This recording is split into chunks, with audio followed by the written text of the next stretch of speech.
英法联手援乌，普京用核弹回应。德国援乌10万炮弹 ，F-16拦截俄轰炸机，以色列展开对拉法的行动，泽连斯基拨款100亿购买无人机，美空军开始建造末日飞机，马来西亚欲购买凯撒自行火炮。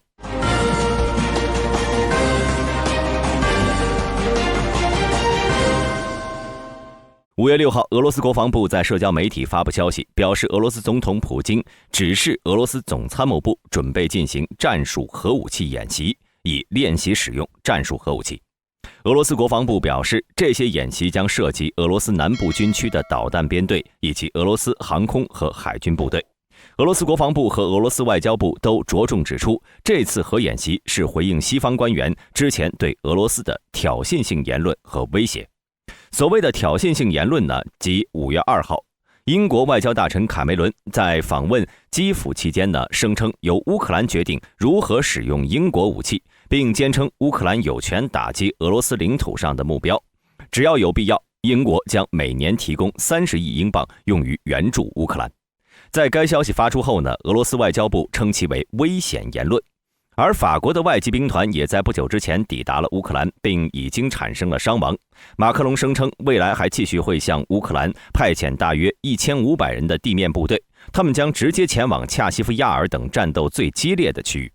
同时，在俄罗斯外交部还指责了美国，声称核演习是为了回应美国在多地部署陆基中程导弹，以及把 F-16部署在乌克兰。F-16可以作为核武器的载体。俄罗斯安委会副主席德米特里·梅杰维切夫指责美国、法国和英国官员考虑向乌克兰派遣军队，并且声称这是俄罗斯测试其战术核武器的理由。梅德韦切夫还直接威胁说，由于西方介入乌克兰，将发生世界灾难。大兵认为，这次俄罗斯回应如此强硬，甚至要动用战术核武器，恰恰证明北约对乌克兰的援助对现在的俄罗斯造成了非常大的麻烦。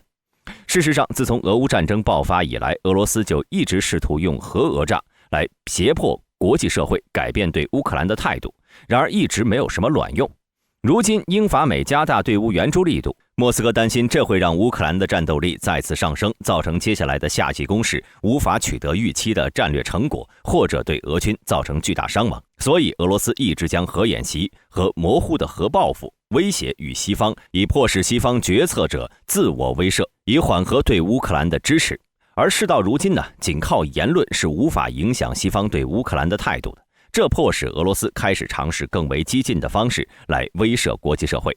除了核威慑外呢，俄罗斯还试图使用外交手段阻止对乌克兰的援助。俄罗斯外交部声称，他召见了英国驻俄罗斯大使奈杰尔·凯西，原因是英国外交大臣戴维·卡梅伦最近发表声明，并警告说，俄罗斯可以打击乌克兰境内及其境外的任何英国军事设施和设备。俄罗斯外交部发言人扎哈罗娃还表示，由于法国领导人的好战言论和法国越来越多的卷入俄乌冲突，俄罗斯召见了法国驻俄罗斯大使，以回应法国总统马克龙最近呼吁扩大西方对乌克兰的安全援助。德国援乌10万炮弹。5月6号，根据德国商报报道，德国武器制造商莱茵金属公司计划在2024年向乌克兰提供数十万枚炮弹，包括能够达到100公里射程的新型增程炮弹。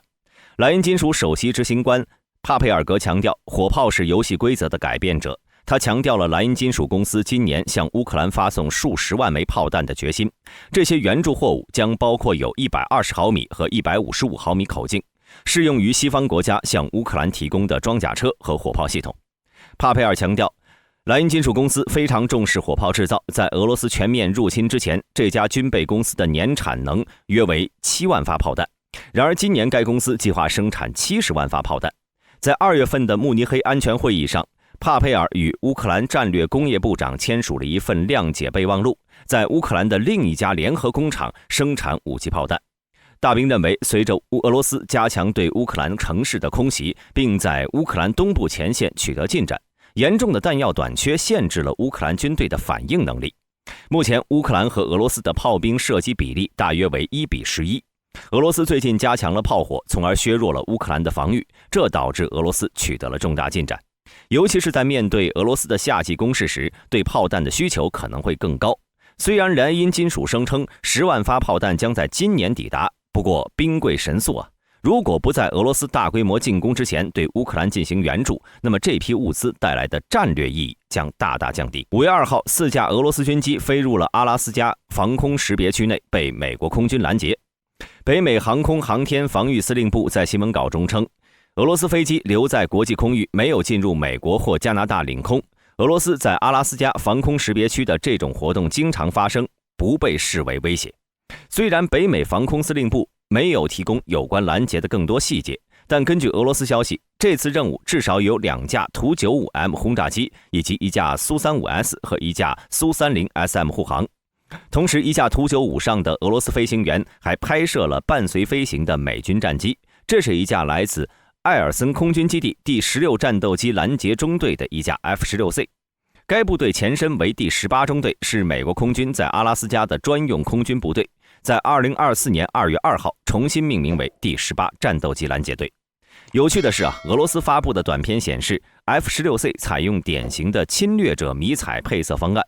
携带2枚 AIM-120D 和 AIM-9LM 响尾蛇空对空导弹，以及一个狙击手高级瞄准吊舱，而俄罗斯苏 35S 则配备了一对 R-73A 空导弹。防空识别区呢，是一个国家或其部分地区周围的指定空域，出于国家安全原因，对飞机进行严格的识别、跟踪和控制。未经授权在这些区域内飞行的飞机可能会被战斗机拦截。防空识别区的边界呢，常常超过国家领空。虽然国际法没有界定，但任何进入这些区域的民用飞机都受到严格监控，并被要求提供飞行细节以供识别。防空识别区内的外国军用飞机可能会被拦截、识别和护送。以色列总理办公室5月6号宣布，以色列将继续在拉法展开行动，对哈马斯施加军事压力，以实现以色列的战争目标。5月6号，以色列国防部长约阿夫·加兰特、以色列国防军参谋长赫尔兹·哈勒维以及以色列国防军作战局局长奥德·巴希克讨论了以色列国防军在加沙地带的预期作战计划，重点呢是拉法地区。加兰特此前在5月5号在加沙地带中部告诉以色列军队，他预计在不久的将来，在拉法将会采取强有力的行动，因为以色列已经发现哈马斯不打算与以色列达成停火协议的迹象。一名哈马斯高级官员5月6号表示，以色列对拉法的清理行动将使谈判处于危险之中，并威胁要做出强有力的军事反应。5月6号，以色列国防军开始对拉法东部的巴勒斯坦武装进行有针对性的空袭。以色列国防军发言人哈加里表示，以色列国防军空军在过去一天袭击了拉法周围50个目标，作为准备清理拉法行动的一部分。以色列国防军在5月6号对以色列空袭所针对的拉法东部部分地区下达了撤离命令。以色列国防军估计，目前有10万名加沙人在该地区。疏散令将撤离人员引导至汉尤尼斯的人道主义服务区。而在5月7号，最新的消息显示，以色列国防军已经展开了在拉法的行动，并且占领了加沙和埃及的过境点。大兵认为，抵抗之狐和以色列的关系已经恶化到了一定地步，但双方都无法彻底的消灭对方。如果没有强而有力的外部干预，那么这场战争呢，可能永远不会结束。就算双方签署和平协议，也只能是暂时的约束，无法从根本上解决这片地区长达数千年的矛盾。5月6号，俄罗斯军队继续对恰西夫亚尔发动进攻行动，但前线没有明显的变化。俄罗斯第5突击旅发布了俄罗斯坦克的镜头，这些坦克带有构造的金属反无人机罩，在巴赫穆特附近的烟幕掩护下运行。乌克兰总参谋部报告说，乌克兰军队击退了伊万尼夫斯克附近和恰西夫亚尔东南部的袭击。俄罗斯第200摩托化步兵旅的部队正在恰西夫亚尔方向作战。而在阿夫迪夫卡，俄罗斯军队沿着内泰洛夫东部的 E50 高速公路推进。俄罗斯军队在新波克罗夫斯克以东推进了2公里，在新奥列克桑德里夫卡、乌曼斯克东部、阿尔汉赫尔斯克，俄罗斯同时展开了攻击，意图在短时间内扩大战果。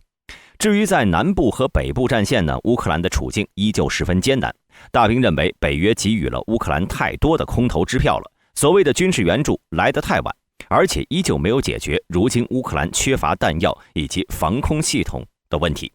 北约集团内部的不和促成了乌克兰如今的局面。美国空军部在5月5号表示，已经授予内华达山脉公司一份价值130亿美元的合同，以替换该部队老化的 E-4B 守夜人末日飞机。该飞机将在核战争期间用于美国总统和军政高层指挥。接替 E-4B 飞机的名称呢，暂时被称为生存性机载作战中心，简称为 SAOC， 预计将于2036年7月10号完成工作。目前空军已经拨款了5900万美元用于研究开发，以便立即开始 SAOC 工作。E-4B 的正式名称呢是国家空降作战中心，其设计目的是让总统在发生核战争或地面指挥中心和控制中心被摧毁的紧急情况下临时指挥部队。空军的4架 E-4自20世纪70年代以来一直在飞行，目前已经接近了使用寿命。五角大楼的合同公告称，内华达山脉公司开发和生产合同将涵盖工程和制造开发、生产飞机、相关地面系统和临时合同支持的交付。该公司将在科罗拉多州恩格尔伍德展开工作。SAOC 的地面支持系统将包括机组人员、地面人员和维护人员，以及地面支持设备、测试和保障系统集成实验室以及其他系统。空军发言人表示，这一关键的国家安全武器系统的开发，确保了国防部的核指挥、控制和通信能力，以及在未来10几年内的作战安全性。马来西亚欲采购凯撒火炮系统。5月6号，在2024年亚洲国防服务展览会上，凯撒自行火炮的生产商 KNDS 公司向马来西亚政府提议，使用凯撒自行火炮来替代其现有的火炮。马来西亚陆军呢，目前正在升级其炮兵部队，作为其国防现代化战略的一部分。凯撒6×6系统的加入，不仅可以提高军队的战备状态，还可以确保在应对地区安全挑战时具有更大的战略灵活性。马来西亚国防部目前正在审查 KNDS 的提案，该部呢将评估凯撒火炮系统能否满足马来西亚陆军的作战需求和与现有其他装备的适用性。凯撒榴弹炮是一种自行式155毫米火炮系统，安装在卡车底盘上，采用6×6或8×8配置。这种设置增强了火炮的机动性，使其能够快速部署在各种地形。凯撒可以发射标准的北约155毫米炮弹，射程可达42公里，最大射程约为55公里。目前乌克兰大概有49门凯撒自行火炮。在蛇岛战役中，俄军在岛上部署了大量的防空系统。乌克兰利用凯撒火炮极远的射程，在附近的林地里对蛇岛上的俄军进行远程打击，最终迫使俄军撤出了蛇岛。这也是凯撒自行火炮最出色的战绩。目前共有乌克兰包括在内的10个国家拥有了凯撒火炮系统。马来西亚附近的印度尼西亚也购买了55辆该火炮系统。而马来西亚陆军呢，暂时没有自行火炮，其主力火炮为意大利的梅莱拉105毫米牵引炮。如果协议达成，马来西亚将首次拥有自行火炮。乌克兰总理丹尼斯·史米哈尔在4月30号宣布，乌克兰政府除了已经拨款433亿格里夫纳，还额外拨款了155亿格里夫纳的用于购买无人机。史米哈尔指出，这些资金将使乌克兰能够在2024年再购买30万架无人机。乌克兰内阁在5月3号发布了一项法令，该法令将为生产无人机的乌克兰企业提供高达80%的成本减免。乌克兰国防部采购局局长玛丽娜·贝兹鲁科娃在5月4号表示，在2024年，乌克兰70%的国防采购协议将与国内制造商签订。贝兹鲁科娃表示，光是2024年第一季度，国防订单就超过了2023年全年。本期视频到此结束，欢迎大家在评论区留言讨论。我是大兵，我们下期再见。